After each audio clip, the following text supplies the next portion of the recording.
नमस्कार। स्वागत है आपका फिजिक्स हेल्प पॉइंट में। जैसा कि आप लोग जानते हैं, हम इस चैनल से अपनी स्टडी को लगातार बेहतर करते हुए जा रहे हैं। तो आइए आज हम बढ़ते हैं नए टॉपिक की ओर। आज हमने लिए हैं कुछ न्यूमेरिकल। तो देखते हैं पहले न्यूमेरिकल को। ये कह रहा है कि हवा में स्थित किसी बिंदु स्रोत से प्रकाश कांच की एक ऐसी गोलीय सतह पर आपतित होता है जिसकी वक्रता त्रिज्या 20 सेंटीमीटर है और अपवर्तनांक 1.5 है। कांच की सतह से प्रकाश का स्रोत 100 सेंटीमीटर की दूरी पर है। बताइए कि बिंदु स्रोत का प्रतिबिंब कहाँ पर बनेगा। क्वेश्चन को एक बार फिर देखते हैं। ये बोल रहा है कि हवा में स्थित किसी बिंदु स्रोत से प्रकाश कांच की एक ऐसी गोलीय सतह पर आपतित होता है जिसकी वक्रता त्रिज्या 20 सेंटीमीटर है और अपवर्तनांक 1.5 है। कांच की सतह से प्रकाश का स्रोत 100 सेंटीमीटर की दूरी पर है। बताइए कि बिंदु स्रोत का प्रतिबिंब कहाँ पर बनेगा। अब इसमें दे रहे हैं कि हवा में स्थित किसी बिंदु स्रोत से प्रकाश कांच की एक ऐसी गोली सतह पर आपतित होता है। हवा से यानी वायु से प्रकाश कहाँ पर स्थित हो रहा है? कांच की एक गोलीय सतह पर आपतित हो रहा है। तो और इसकी वक्रता त्रिज्या दी गई है 20 सेंटीमीटर, अपवर्तनांक दिया गया है 1.5। तो सबसे पहले हम लिखेंगे गोलीय सतह की वक्रता त्रिज्या। वक्रता त्रिज्या होती है कैपिटल आर। कैपिटल आर बराबर कितने सेंटीमीटर दे दी गई है? 20 सेंटीमीटर दे दी गई है। फिर ये कह रहे हैं कि कांच का अपवर्तनांक कितना दिया है। लिखेंगे कांच का अपवर्तनांक। कांच का अपवर्तनांक को प्रकट करते हैं एन से। एन बराबर दे दिया गया है 1.5। ये कह रहे हैं अब पहला माध्यम क्या है? हवा। और दूसरा माध्यम क्या है? कांच। तो इस दूसरे माध्यम को मान लेंगे N2। पहला माध्यम क्या हो जाएगा? N1 हो जाएगा। इसको देख लेते हैं, आगे हल करते हैं इसे। देखिए यहाँ पर कह रहे हैं कि कांच की सतह से प्रकाश का स्रोत, जो बिंदु स्रोत है वो कांच की सतह से कितनी दूरी पर रखा है? 100 सेंटीमीटर की दूरी पर रखा है। यानी जो वस्तु की दूरी है वह कितने सेंटीमीटर है? 100 सेंटीमीटर है। हम कह सकते हैं, यहाँ पर लिख देंगे कांच की सतह से प्रकाश स्रोत की दूरी। प्रकाश स्रोत की दूरी होती है, दूरी को प्रकट करते हैं यू से। यानी प्रकाश स्रोत यानी वस्तु की दूरी, और वस्तु की दूरी को प्रकट करते हैं यू से। तो यू बराबर आ गया हमारा, देखिए यहाँ पर 100 सेंटीमीटर। कितना दिया है? 100 सेंटीमीटर। लेकिन वस्तु का मान क्या में लेते हैं? माइनस में। दूरी पर है। बताइए कि बिंदु स्रोत का प्रतिबिंब कहाँ पर बनेगा। प्रतिबिंब हमें बनाना है तो प्रतिबिंब यानी बी का मान हमें ज्ञात करना है। इतना हो गया। यानी हवा में स्थित कोई बिंदु स्रोत हवा में रखा हुआ है और उससे प्रकाश की किरण जाती कहाँ पर? गोलीय पृष्ठ है किसका? कांच का। उस कांच पर जाकर आपतित होती है यानी पड़ती है। तो उस गोलीय जो वक्र पृष्ठ है कांच का, उसकी त्रिज्या कितनी है? 20 सेंटीमीटर। हमने आर का मान ले लिया। उस कांच का अपवर्तनांक कितना? 1.5। और उस गोलीय पृष्ठ से जो प्रकाश स्रोत रखा है वो कितनी दूरी पर रखा है? 100 सेंटीमीटर की दूरी पर रखा है। तो यू का मान हो गया -100 सेंटीमीटर। जहां प्रतिबिंब बनना है उसकी दूरी ज्ञात करनी है, तो बी का मान हमें ज्ञात करना है। ठीक है, यहाँ लिखते हैं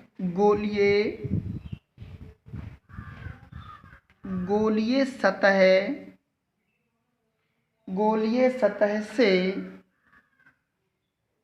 सतह के अपवर्तन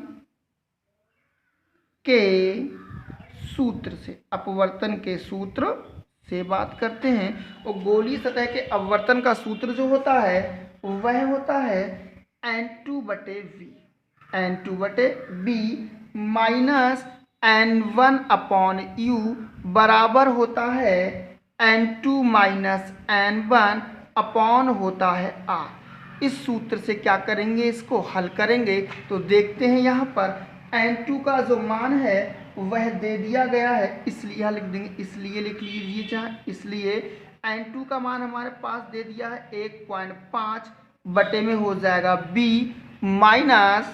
माइनस देखते हैं यहाँ पर जो है वायु का अपवर्तनांक मान लिया गया है 1, यानी चूंकि लिख देंगे यहाँ पर N1 बराबर कितना मान लिया गया, 1 मान लिया गया है। आगे देख लीजिए U का मान कितना दिया है, माइनस का 100 सेंटीमीटर, तो ब्रैकेट में लिख देंगे -100 बराबर N2 का मान हो गया 1.5 माइनस N1 का मान हो गया 1 और त्रिज्या हमारी दी गई है 20 सेंटीमीटर, तो कितना लगा देंगे, 20 लगा देंगे। मान आपको समझ में आ गए होंगे। हमारा N2 का मान 1.5 है तो N2 की जगह लगा दिया 1.5 बटे में V हमें ज्ञात करना है, ऐसी रहा माइनस N1 का अपवर्तनांक यानी वायु का अपवर्तनांक मान लिया गया है 1, तो N1 बराबर देखो 1 मान लिया गया है।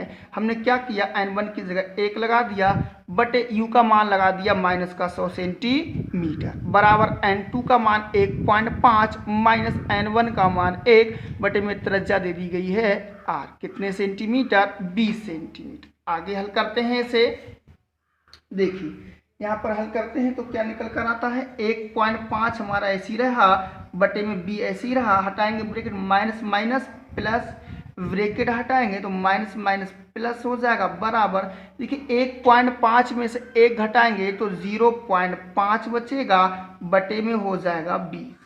1.5 ऐसे ही रहा बटे V ऐसे ही रहा बराबर, पॉइंट हटाएंगे यहाँ से एक जीरो को बढ़ा लेंगे तो यहाँ हो गया 5/200 हो गया।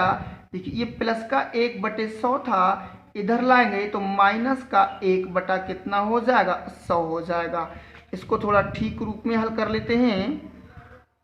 देखिए यहाँ पर निकल कर आया हमारा 1.5 बटे में कितना है B बराबर हो गया। हम चाहें तो इसे काट भी सकते हैं, तो देखो 5 की यदि 100 की गुणा 5 से करेंगे तो कितना हो जाएगा, 500 हो जाएगा माइनस 200 की गुणा 1 से करेंगे तो 200 एकम 200 हो जाएगा और बटे में 200 गुणा 100 हो जाएगा। देख लीजिए हमने क्या किया, हमने किया 100 की गुणा 5 से कर दी तो 100 की गुणा 5 से करेंगे तो 500 हो गया माइनस 200 की गुणा 1 से 200 एकम 200 बटे में 200 गुणा 100 कर लिया। आगे हल करते हैं इसे, देखिए यहाँ हो गया 1.5 बटे में हो गया V बराबर 500 में से 200 चला गया तो 300 बचेगा और बटे में हमारा हो जाएगा 200 गुणा 100, 200 गुणा 100। देखिए 2 जीरो से 2 जीरो कैंसिल हो गए, यहाँ 1.5 बटे में हो गया V बराबर हो गया 3/200, 3/200 हो गया। हमें निकालना है मान B का, V का मान निकालने क्या करते हैं, देखो 1.5 ऐसी रहा, 1.5 की गुणा कर देंगे 200 से तो 1.5 गुणा 200 हो जाएगा बराबर B की गुणा कर देंगे 3 से तो 3 गुणा कितना हो जाएगा, V हो जाएगा। देखिए यहाँ से पॉइंट हटाएंगे तो एक जीरो को बढ़ा लेंगे, एक जीरो से एक जीरो कैंसिल हो जाएगा, यहाँ पर हो गया 15 गुणा 20 हो गया। यहाँ 3 गुणा में थे, इधर लाएंगे तो बटे में हो जाएंगे बराबर बचेगा B। तो B बराबर, हम बराबर में कोई सा पद पहले लिख सकते हैं तो B बराबर, यहाँ 3 बचा, 3 से काट देंगे 15 को, 3 पंजे 15 हो गया। यहाँ B बराबर हो गया 5 गुणा 20, B बराबर, और 20 की गुणा यदि 5 से करते तो 20 पंजे 100 सेंटीमीटर आंसर आ जाएगा। तो हमें पता लग गया जो प्रतिबिंब बनेगा वह 100 सेंटीमीटर की दूरी पर बनेगा। लिख सकते हैं अतः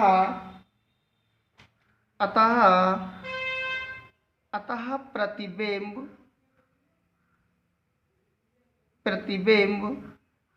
100 सेंटीमीटर की दूरी पर बनेगा, 100 सेंटीमीटर की दूरी पर बनेगा। करते हैं अगला अगला क्वेश्चन हल करते हैं। ये बोल रहा है, अगले क्वेश्चन के लिए हम लोग चलते हैं।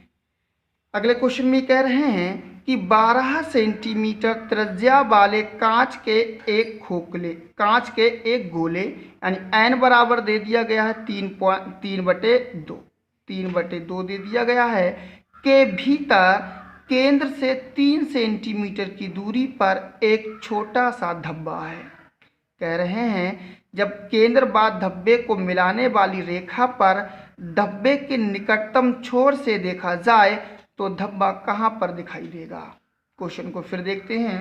इन्होंने कहा है कि 12 सेंटीमीटर त्रिज्या वाले कांच के 12 सेंटीमीटर की त्रिज्या है, वो कांच का क्या है 12 सेंटीमीटर त्रिज्या वाले कांच के एक गोला है के भीतर जो है केंद्र से 3 सेंटीमीटर की दूरी पर एक छोटा सा धब्बा दिया हुआ है। धब्बा है जब केंद्र बाद धब्बे को मिलाने वाली रेखा पर धब्बे के निकटतम छोर से देखा जाए तो धब्बा कहाँ दिखाई पड़ेगा।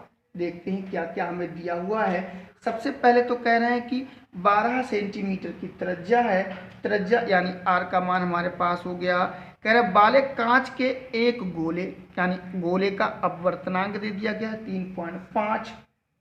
तो यहाँ देख सकते हैं हम इसे n1 मान सकते हैं, n1 मान सकते हैं। n1 का मान दे दिया गया है 3.2 है। यहाँ पर अगले देखते हैं केंद्र से 3 सेंटीमीटर की दूरी पर, केंद्र से कितने सेंटीमीटर की दूरी पर 3 सेंटीमीटर की दूरी पर, ठीक है। अब त्रिज्या निकालेंगे तो त्रिज्या निकालने के लिए क्या होगा देख लीजिए। यहाँ पर त्रिज्या कितनी, आर का मान दे दिया गया है कितने सेंटीमीटर 12 सेंटीमीटर। त्रिज्या यहाँ पर क्या मिलेंगे माइनस मिलेंगे, देख लीजिए लेंगे। आगे हल कर रहे हैं, त्रिज्या हमने माइनस में ले ली। कह रहे हैं केंद्र से 3 सेंटीमीटर की दूरी पर। अब केंद्र से 3 सेंटीमीटर की दूरी पर कोई धब्बा यानी छोटा सा धब्बा या कोई वस्तु तो है, तो u का मान हो गया। यहाँ पर हल करते हैं, देखिए यहाँ पहली त्रिज्या के मान लीजिए u बराबर, यहाँ त्रिज्या कितनी है 12, त्रिज्या 12 है। अब केंद्र से 3 सेंटीमीटर की दूरी बढ़ गई तो त्रिज्या में से ये 3 सेंटीमीटर क्या होंगे घट तो जाएंगे। तो यहाँ त्रिज्या है कितनी माइनस की 12, वो 12 है माइनस। अब घटाएंगे कितना, घटाएंगे हम कितना, u का मान माइनस में लेते हैं, त्रिज्या होगी 12 और केंद्र से 3 सेंटीमीटर की दूरी पर है तो 12 में से कितना घटा देंगे 3। त्रिज्या तो 12 सेंटीमीटर हो गई, काम ले ली माइनस में। कहना है केंद्र से 3 सेंटीमीटर की दूरी पर, जहाँ से त्रिज्या शुरू हुई वहाँ से कितनी 3 सेंटीमीटर की दूरी पर, तो पूरी 12 थी, 12 में 3 तो निकल जाएगी तो 12 माइनस 3 हो जाएगा। तो u बराबर निकालेंगे, देखिए माइनस 12 में से 3 चला गया तो कितना 9 सेंटीमीटर। तो u का मान कितने सेंटीमीटर आ गया 9 सेंटीमीटर आ गया। कह रहे हैं जब केंद्र बाद धब्बे को मिलाने वाली रेखा पर धब्बे के निकटतम छोर से देखा जाए तो धब्बा कहाँ पर दिखाई देगा। धब्बा कहाँ पर दिखाई देगा यानी कि उस धब्बे का प्रतिबिंब कहाँ पर बनेगा, हमें b का मान ज्ञात करना है। आगे हल करते हैं। देखिए अब यहाँ पर पहला अवर्तनांक तो हमारा दे दिया गया इतना, लेकिन दूसरा अवर्तनांक नहीं दिया है n2, तो n2 का मान ले लेते हैं 1। क्यों मान लेते हैं, काय में हवा में, हवा का अवर्तनांक कितना ले लिया 1 ले लिया गया है। तो जो सूत्र हमने अभी निकाला था वही सूत्र से निकालेंगे। इसको लिखेंगे n2/v माइनस n1/u बराबर हो जाएगा n2 माइनस n1 और बटे में हो जाएगा r। हल करते हैं। n2 का मान हमारे पास दिया है 1/v, v का मान ज्ञात करना है ऐसे ही रहने देंगे, माइनस n1 का मान दिया है 3/2/u, u का मान हमारे पास दिया है माइनस का 9 बराबर n1 का मान दिया, n2 का मान दिया है 1 माइनस n1 का मान दिया है 3/2 बटे में r का मान दिया है माइनस का 12। इतना हल कर लेते हैं। देखिए यहाँ तक तो आपको बिल्कुल समझ में आ रहा होगा। n2 का मान 1 था, n2 की जगह 1 लगा दिया। b हमें ज्ञात करना है, b को ऐसे ही रहने दिया माइनस। देखिए और आगे हल करते हैं। आगे हल करने के लिए हमारे पास n1 का मान दिया है 3/2 लगा दिया, बटे u का मान माइनस का 9 दिया था, माइनस 9 लगा दिया बराबर n2 का मान 1 लगा दिया, माइनस n1 का मान 3/2 लगा दिया, त्रिज्या दी थी r का मान लगा दिया कितना -12 सेंटीमीटर। आगे हल करते हैं। देखो 1/b तो ऐसे ही रहेगा, 1/b ऐसे ही रहा बराबर। हल करते हैं, हल करने के बाद क्या आता है वह देखते हैं। 1/3 हमारा ऐसे ही रहा, थोड़ा हल कर लेते हैं इसको। हल करते हैं तो क्या आता है देखिए, 1/b ऐसे ही रहा, माइनस माइनस माइनस क्या हो जाएगा प्लस हो जाएगा। यहाँ पर 3 ऐसी रहा बटे 9, तीसरी संख्या है 2 के साथ गुणा में आ जाएगी, 2 गुणा हो जाएगा 9 बराबर। हल करते हैं, 2 एकम 2 -3 पूरे के बटे में 2 और बटे में कितना हो जाएगा -12। यहाँ 1/v प्लस 3/9 दूनी 18 हो जाएगा बराबर। यहाँ देखो 3 में से 2 चला जाएगा तो माइनस का 1 बचेगा बटे 12, तीसरी संख्या 2 के साथ गुणा में आ जाएगी तो 2 गुणा -12 हो जाएगा।